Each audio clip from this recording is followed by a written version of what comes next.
SDG&E could initiate those rolling power outages during this heat wave. Again, Fox 5 legal analyst Wendy Patrick joining us now to explain the consequences of those actions. Wendy, good morning.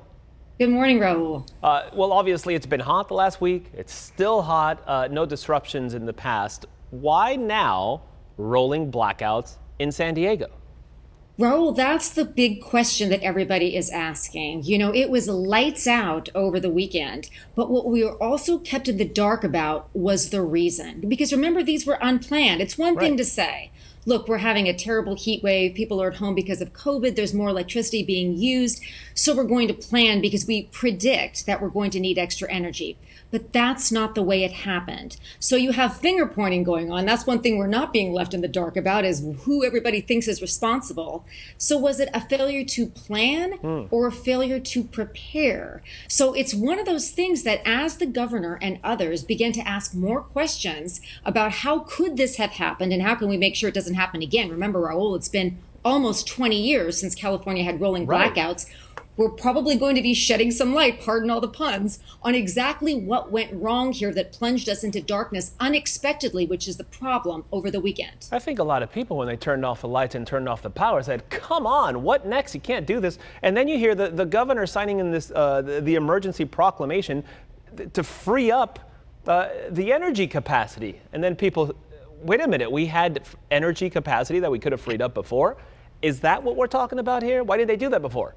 Well, that is part of the problem, Raul, and that's why I made the distinction between lack of preparation and lack of planning. We want proactive preparedness when it comes to heat waves over the summertime. We know we have heat waves over the summertime, and we know rolling blackouts are a last resort, but also a possibility. So in this instance, basically the power going out was a wake-up call, not only for the power companies, not only for the politicians, but for those of us that have extended family at home, kids that are being teleschooled, let's just say. We're at home working, so we've got obviously much more power being used. But it also has given us an opportunity to focus on what I'll call the hours of power between 3 p.m. and 10 p.m., where we are advised to try not to use major appliances and to try to keep our thermostats. Remember that magic number. You and I and Shelley talked about this one. Shelley thought it was too hot. 78 degrees is optimal, and it's really not that hot because you're not outside. But if we all engaged in this, let's call it a conservation conversation, and brought down the power usage that way, we probably won't be subjected to this again. Yeah, we've heard the 4 to 9, and then it went to 3 to 10. But again, at 78 degrees on your thermostat, when it's 95 to 100 outside, it's a noticeable difference. You close your blinds, you close your shades, you keep the cool air in as much as possible. The governor is now demanding an investigation into the power companies and the power companies. This is like a back and forth.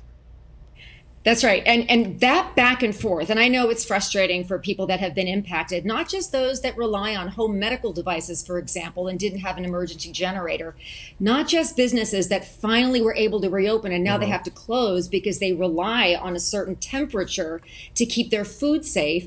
But now what we're looking at is exactly that, is what are the kinds of things that we can do as a practical matter to be able to avoid this in the future, and whose fault was it? Now, once we find the answers to some of those very good questions that are being asked, what will be, and silver lining here, in a better position to make sure this never happens again. Now, if this were last year, you know, I would say, gosh, this is 2019, 2020. We shouldn't worry about these types of unexpected catastrophes. But I can't say that this year. No, you cannot. Be sitting right there next to you like I normally am. Yes, indeed. The bottom line that a lot of people want to know, after all that's been said and done, are power companies allowed to do this? Because it sure seems like they are. And how can that be so? Yeah, well, it sure seems like they are because of the alternative. If they didn't, is there legal oversight here or no? Oh, always. You know, we always look at that first to see, well, you know, for example, there have been allegations, well, this plant was not running. It was shut down for repairs. You wouldn't think of shutting down a power plant for repairs in mid-August, in the middle of summertime. So when you look at who's responsible, how could we avoid it in the future, we also have to accept the reality that were it not for rolling blackouts, it would be a total power failure. So it's the lesser of the evils available. But remember, even having said all of that, Every power company, every politician will tell you it's a last resort. Wow. One that thankfully was not used past Saturday and Sunday, but you're absolutely right. As you teased this in the beginning, they are warning that we have to be careful. There may be more to come. Unbelievable. Get your lanterns ready. Get all your backup equipment ready now, just in case. Yeah, I mean, it's just, it's unbelievable that California, a state like California, would be overwhelmed by this and couldn't get that in order. For businesses, you mentioned these businesses that require the temperature and the food and this and that. Do they have any recourse here?